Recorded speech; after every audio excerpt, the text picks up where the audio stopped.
আরজি করে ধর্ষণ খুনের ঘটনায় এবার নতুন করে তদন্ত দাবি এবং একই সঙ্গে নতুন করে ট্রায়ালের দাবি।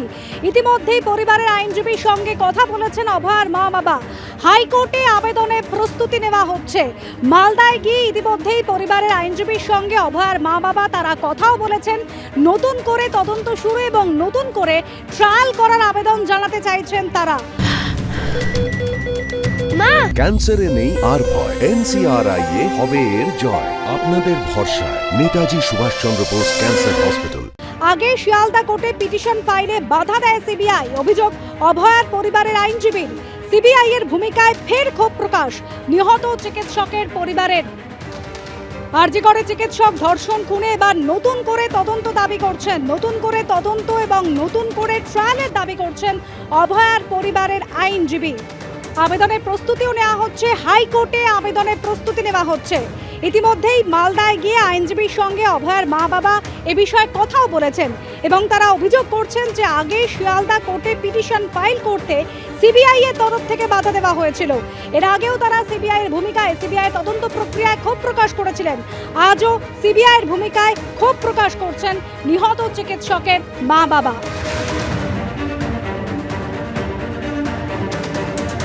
ইতিমধ্যেই নতুন করে তারা তদন্ত দাবি করছেন অভয়ার মা বাবা। হাইকোর্টের তারা আবেদনের প্রস্তুতিও নিচ্ছেন।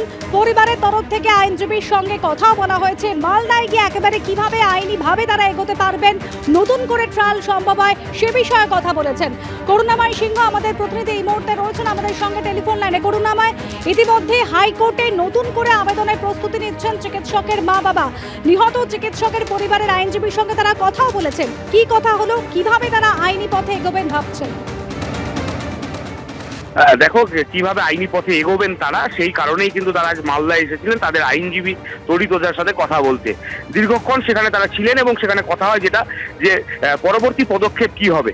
সুপ্রিম কোর্ট থেকে মূলত তারা যেটা চাইছেন যে সুপ্রিম কোর্ট থেকে একটা নির্দেশ নিয়ে আসতে যেটা হাইকোর্টে তারা যাতে মুভ করতে পারেন এবং হাইকোর্টের তত্ত্বাবধানে তারা এগোতে চাইছেন। পাশাপাশি এই যে কেস, যে ঘটনায় সঞ্জয় রায়কে অভিযুক্ত করা হয়েছে, তারা মনে করছেন যে এই ঘটনায় কেবলমাত্র সঞ্জয় রায় নন, আরও অনেকে যুক্ত রয়েছে। সেই কারণে এই কেসটা নতুন করে ইনভেস্টিগেশনের প্রয়োজন রয়েছে। সেই বিষয়ে শিয়ালদা আদালতে তারা পুনরায় যাতে এই কেসটা রিইনভেস্টিগেশন শুরু হয় সেই বিষয়ে আবেদন করবেন। সেই সব আলোচনার জন্যই আজকে তারা মালদায় এসেছিলেন। অনুসুয়া, ধন্যবাদ। করুণাময়, আমরা সুপ্রিম কোর্টে সম্ভবত কালকে মুভ করে এটাকে একটা অর্ডার নেব আপন দ্য হাইকোর্ট যে তুমি pass an independent order in a matter. রিট্রায়ালের জন্য বলবেন আবার? আমরা পুরোনো রিইনভেস্টিগেশন অ্যালং উইথ রিট্রায়াল। সেটা কোথায় আবেদন করছেন? সেটা আমরা এখন কলকাতা হাইকোর্টে করব। সুপ্রিম কোর্টের এই অর্ডারের পর আমরা কালকাটা হাইকোর্টে করব। আপনারা তো নতুন করে পিটিশন যখন দিতে চাইলেন, সিবিআই আপনাদেরকে বাধা দিল বলছে। শিয়ালদা কোর্টে যখন আমরা করতে যাচ্ছি তখন সিবিআই কোর্টের যে পাবলিক প্রসিকিউটর উনি বাধা দেন, বলে যে না, আমি আগে দেখব যে আমাদের মনের মতো হয়েছে কিনা রিটেন আর্গুমেন্ট, তবে আমরা অ্যালাউ করব। ডেটটা কত? এটা তারিখটা কত? 15 জানুয়ারি। তখন আমি বললাম যে I have got the fundamental right to submit my written argument. আমি কোর্টকে একটার পর একটা আইন দেখিয়ে করলাম। ওপেনলি কোর্ট বলে yes, I accept this written argument. উনি রিটেন আর্গুমেন্ট আমার অ্যাকসেপ্ট করলেন। তারা কার নির্দেশে করছে, কিসের জন্য করছে, এর পিছনে ব্যাকগ্রাউন্ডটা কী সেটা আমরা জানি না।